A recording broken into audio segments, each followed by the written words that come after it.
bien vrai que mën nañ ne COJER bu Ranérou amul woon léegi lañ soog di jublu ci mbir yi bi ñu nommé suñu xarit muy le coordonnateur Moussa Sow di commencer d'abord di ko féliciter ci nomination bi ko président nommé à la tête de la convergence des jeunesses républicaines di féliciter aussi di remercier le président de la République parce que lii day wane tout simplement cër bi mu am ci ndaw yi ak mébét bu mu am ci ndaw yi kon bu jëlee tey benn jeune bu mel ne Moussa Sow ñu xam engagement am ci politique xam coordonnateur Moussa Sow woote tey nag jàpp naa ne bépp jeune bu nekk Sénégal nga nekk jeune bi am si ne ci parti APR nga nekk 45 départements yi nekk 14 régions du Sénégal li ñu lay ñaan mooy nga ñëw tey ñun ñëpp ñu bootu ci ginnaaw suñu coordonnateur Moussa Sow liggéeyal le président Macky Sall parce que mbir yi tamit nañ ko wax te dee boo xoolee APR dafa am lu ñu naan des structures dans l'APR structures yi tey structure bu fa gën a mag gën fa wala yore wàllu mbirum liggéey bi xam nañ ko mooy structure bu ngànk xale yi te moom lañ naan tey COJER moom la ñu yor mu génn liggéey bu fa jàllee structure de famille la ak CCR muy convergence des jeunesses convergence des cadres républicains tey mën nañ ni yii ñooy structure yu légal yu APR reconnaître yeneen structures yi man duma ci wax parce que wax ci déjà may leen buzz la man li ma jàpp mooy tey bépp ndaw bi am si ne yow nee nga militant wu APR nga bëgg a liggéey le président de la République da nga war a nangu dogal bi mooy tey Moussa Sow la fi teg comme le coordonnateur de la COJER nangu dogal bi mooy tey ñëw bootu ci ginnaaw Moussa Sow ñu fas yéene liggéey le président Macky Sall. Merci Mor. En parlant de ces nouvelles structures, il y avait aujourd'hui un panel à Thiès organisé par une nouvelle structure dénommée GIR, Groupe d'information républicain.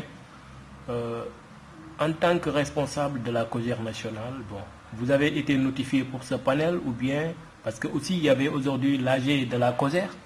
Pourquoi cet dysfonctionnement entre deux structures? Bon, certes, vous avez dit que l'autre structure n'est pas encore légitime au sein du parti, mais bon, nous pouvons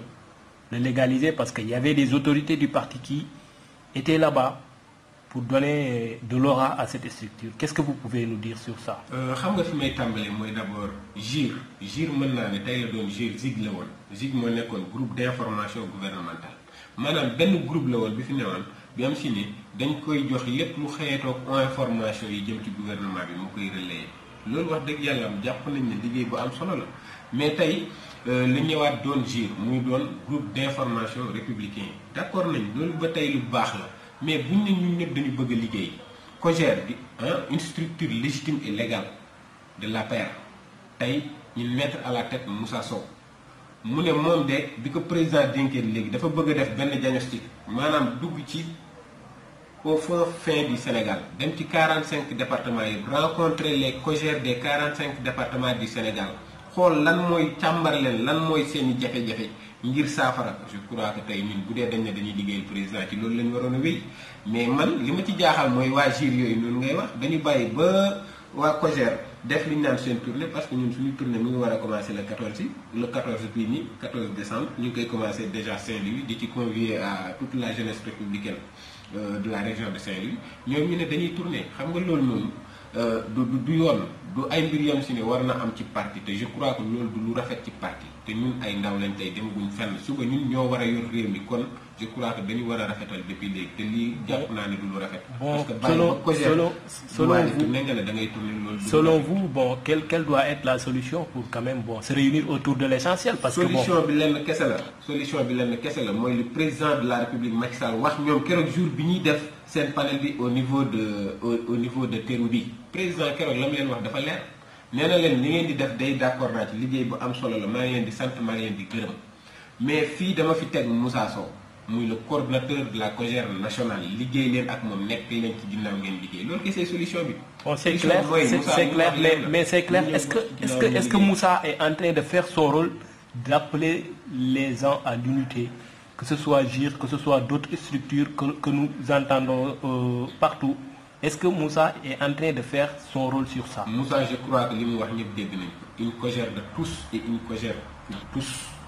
maanaam réussir tey du la mobiliser waat les troupes nee na leen man de beddiwuma kenn génnewuma kenn ne ñëpp ñëw ñu ànd liggéey le président de la République je crois que lii la Moussa Sow woote te à chaque fois assemblée générale da ngeen di dégg mu koy fàttaliku nit ñi ne moom beddiwul kenn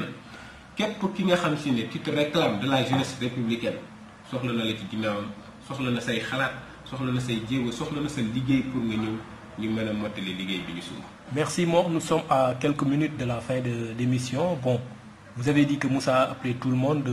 mais vu que bon, le GIR fera sa tournée, la COSER a déjà lancé sa tournée bientôt à Saint-Louis. Penses-tu que ces deux structures peuvent faire chacune une tournée dans cette même SL? Ah, loolu de man li ma ci jàpp li ma xam mooy suñu bos moom li ma ci xam mooy dina am parce que mooy bi légal mais nag dañ leen koy ñaan bu ñu mënee ñu mën retrouver wu te xam naa ne sax loolu ñi ngi wax ne am na ñu nekk seen ginnaaw gis nga politique boo koy def da nga koy ñeme boo koy def da nga koy def ak engagement loolu ci fekk nga jël je crois que tey Moussa Sow bu demee ba nekk coordinateur loolu la ñëpp xam nañ ne musul am xel yaar ñëpp xam nañ ne engagement am ci Macky Sall kenn du ko natable je crois que loolu la topp ba tey moo ko indil lii ñeneen ñi ñu am si ne nag li ñu gëm mooy cof fii cof fële nekk ci ginnaaw leader ñun bootuñ ci ginnaaw kenn benn leader la ñu am suñu leader mooy le président de la république Macky Sall mais nekk ci ginnaaw nit mu lay instrumentaliser ñun doxuñu ci yooyu ñun ay ndawi président lañu képp ku ñu mës a xam da ñu xam ci liggéey le président de la république Macky Sall tey loolu moo waral président de la république Macky Sall am confiance ci Moussa Sow dénk ko COJER je crois que loolu mooy liggéey bi suñuy